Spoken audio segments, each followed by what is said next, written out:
Hi, my name is Austin Zoot, and welcome to the Zoot Perspective Web Congregation.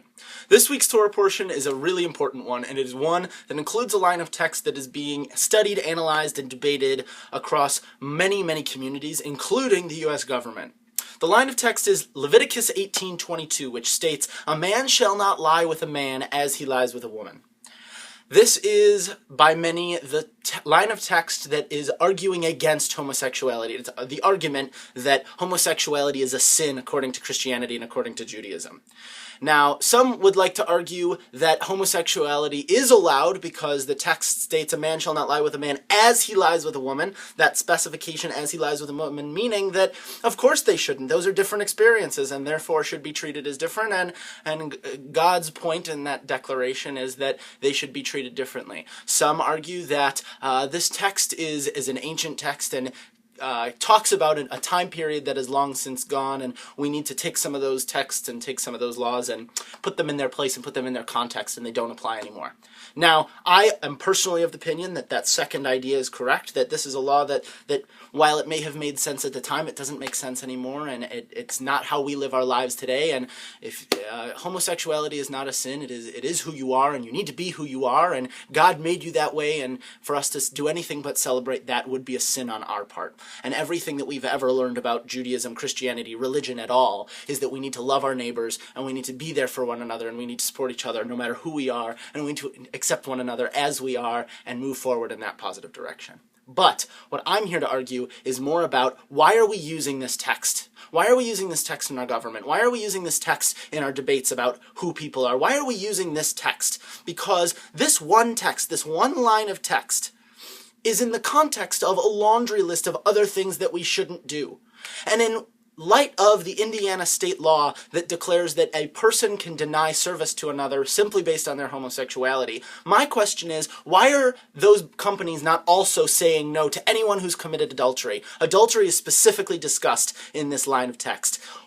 Why are we allowed to serve someone who has ever seen their father's nakedness? An interesting line of text, but one that is present. Why are we nitpicking and deciding that 1822 is of paramount importance? 1822 is the be-all, end-all of religious texts, when 1821 is ignorable, and 1820 is negligible, and 1819, it doesn't matter, we can forget that one. Why is it that we are latching on so specifically to 1822? Why is it that 1822 is the reason that we're making legislation? 1822 is the reason that we're allowed to behave in ways that are bigoted, narrow-minded, and self-righteous. I know the answer. The answer is 1822 has nothing to do with the line of text. 1822 isn't about the fact that, oh, God said we're not allowed to be gay, therefore it's wrong.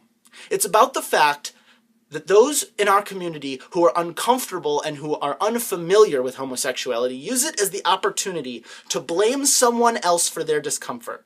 It's their way of saying, I'm uncomfortable, therefore I'm going to find a reason why it's okay for me to be uncomfortable. The reality is, it's not okay. It's not okay to be uncomfortable with who other people are. It's not okay to tell other people they're wrong for being who they are. And using a line of my biblical text, using a line of my holy book to defend your ignorance is not acceptable.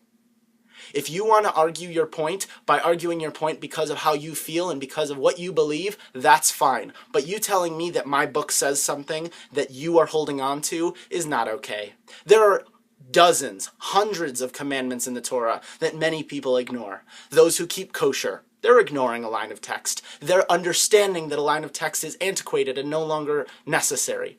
There are many laws about selling one's daughter to another man as a form of marriage. There are lines about stoning a child for talking back to their parents. We don't do that. It doesn't make sense. It doesn't add up. It's not how our world works. And for anyone to latch on to this one text, this one line of text, because they're uncomfortable, is wrong. It is wrong. This one was a little more heated. This Zoot Perspective Web Congregation was a little more heated than most. But it's because every once in a while it is important that we find something that we need to plant our feet flat on the floor and stand up for something. We need to stand up and say, this is not okay, it is not acceptable, and this is what I believe is right.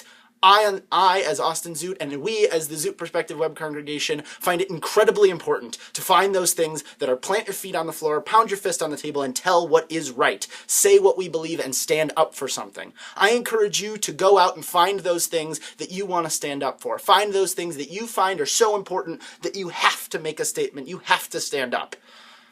We at the Zoot Perspective Web Congregation support all forms of standing up. Thank you very much for watching. If you've liked what we've done here today, make sure to donate to my GoFundMe page, which can be found in the comments section below. Also, please feel free to leave a comment. This is an active conversation. It's an active debate, and I'd love to hear what you have to say. Thank you so much, and Shabbat Shalom.